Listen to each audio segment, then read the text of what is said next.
I feel like I've been in this construction business for as long as I can remember.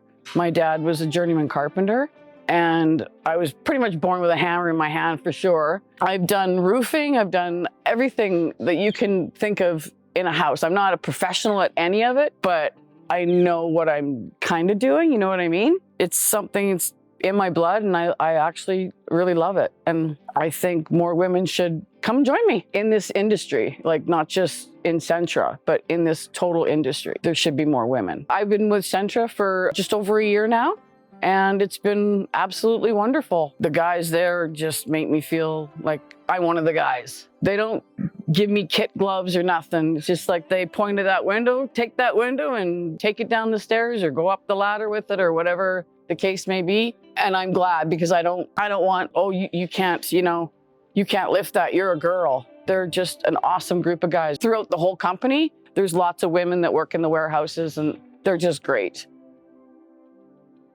How I feel about gender equality and inclusion in the construction industry is that it's still an evolving topic. There's an appetite and an understanding for what it means where there's opportunity to bring in a lot of great talent. And then the question in the industry is, what do the tangible steps look like? What are we going to do? What's our action plan? And what does this mean for us? And the industry is working through those in different spaces and at different paces. Traditionally, the construction industry is very male dominated, and that comes from the norms that were established over the last really 40 years of how you might end up in the trades. Typically marketed programs very much to youth, male youth, or jobs that were readily available. And so we have to recognize that that was the tradition that existed, and that's why we have that domination just historically. But when we want to move forward, we have some choices that we get to make to open it up to more. At Centra, we have been more intentional in this space, and I've seen it over my time here, and we've been part of leading that. A couple of choices we got to make along the way are, how are we going to consider where all of our talent can come from? We want to make sure we're bringing in a lot of diverse perspectives, experiences, point of view, and education. And so if you only have kind of this one ideal person in your mind as to who might have those skill sets, you're limiting yourself to all of the possibility and potential for the amazing people you can bring in your organization.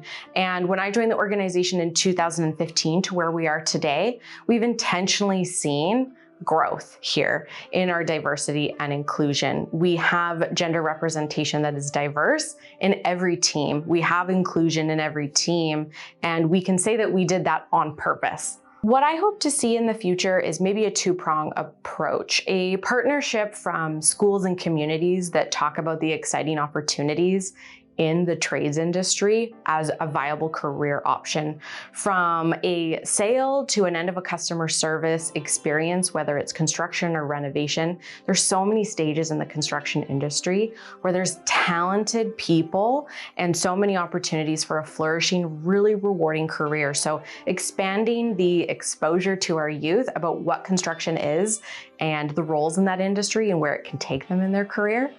And then the second opportunity is to see companies really embrace and highlight and advocate for what those opportunities are. They're not well known. Maybe they're hidden behind the processes. There's so many cool industry specialty skills, from engineering to estimating, customer service, marketing, that all play a role in the construction industry. There's a really great role out there for people who are passionate about working on exciting and fast-paced projects in the construction industry. So it's worth taking a look at. And as employers, we have an obligation and an opportunity to talk about it so people can see what might be here for them.